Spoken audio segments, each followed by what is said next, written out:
Saputra, mahasiswa dari Universitas Muhammadiyah Kudus. Nah, ibu-ibu, di sini saya akan melakukan penyuluhan tentang nutrisi pada ibu hamil. Nah, ibu-ibu kan ini kan sedang hamil. Nah, saya ingin melakukan penyuluhan tentang nutrisi yang baik pada ibu hamil. Nanti waktunya kira-kira 10-15 menit. Apakah ibu sedia? Ya, bersiap. Baik. Nah, nanti ibu ini saya ada leaflet. Ini leafletnya bisa dibaca secara bergantian untuk mengetahui materi-materi yang saya bawakan ya. Nanti juga saya akan menjelaskan materi di media PowerPoint ini atau PPT. Itu ibu. Langsung saya mulai saja ya. Nah, ibu-ibu, apakah tahu nutrisi itu apa? Belum tahu ya.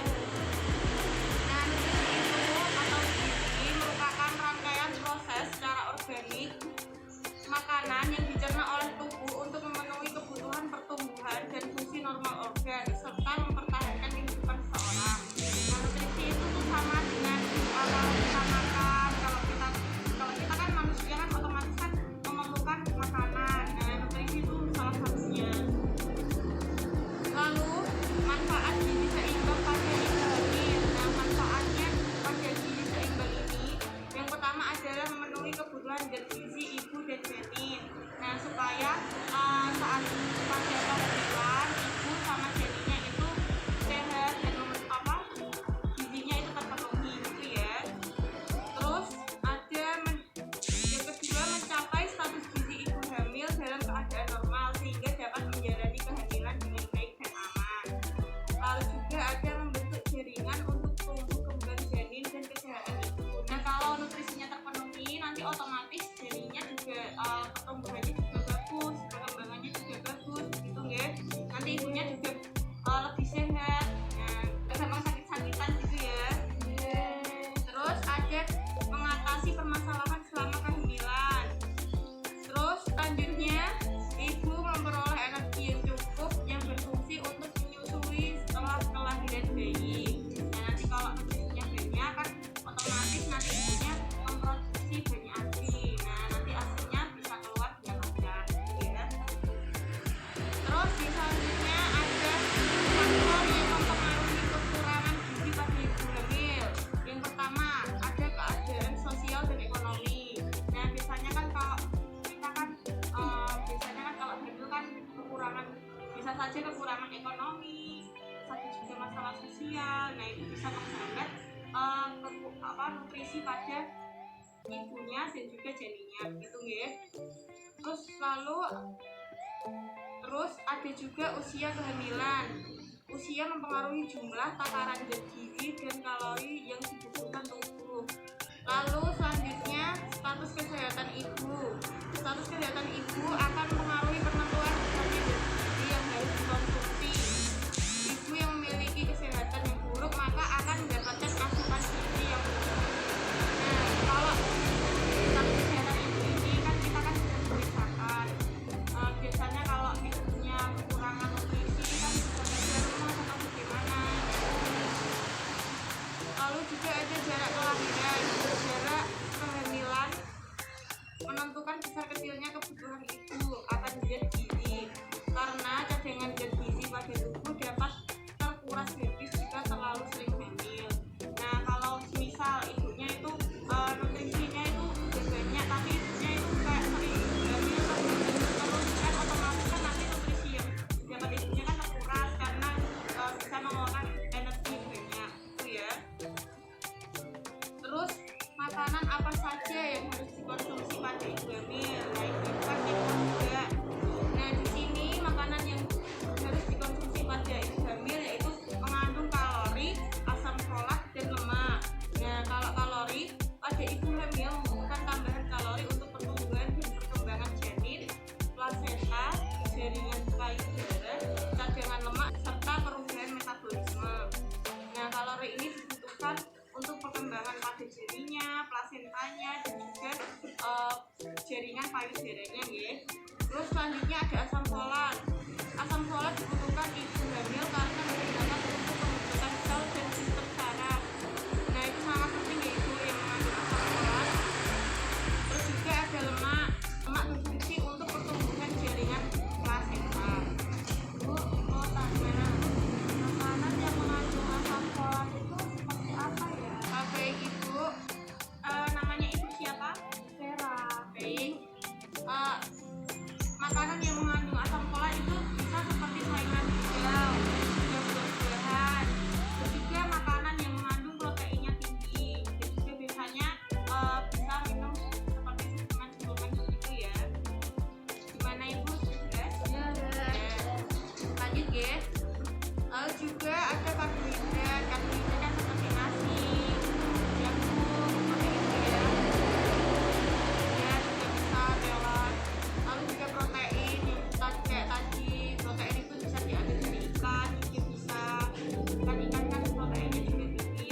dalam pertumbuhan dan pembentukan gigi dan tulang.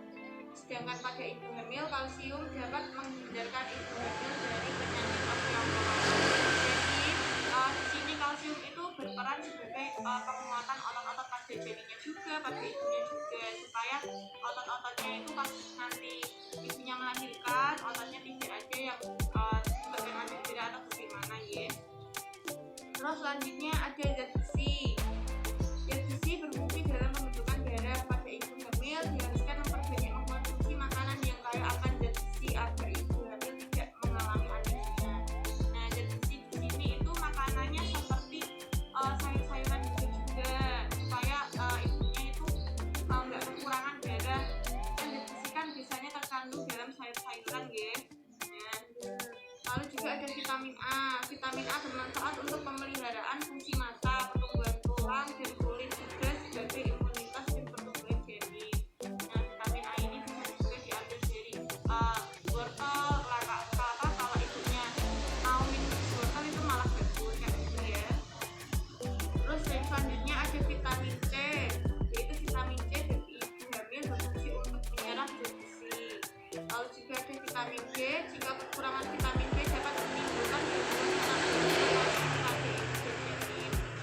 Lalu juga ada yodium. Pada kehamilan yang mengalami kekurangan yodium dapat mengakibatkan janin menderita hipotiroidisme. Oh ya itu.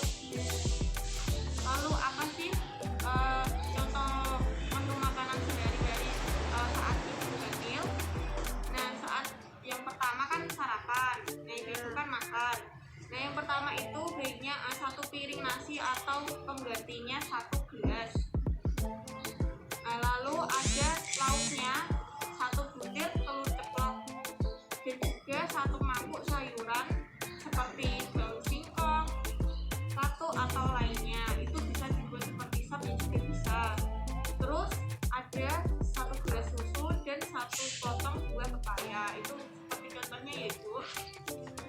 Lalu sebagai selingannya bisa 1 potong kue tradisional dan 1 gelas jus buah. Jadi itu selingan itu kayak kalau pengen ngemil atau apa, nah itu bisa minum jus.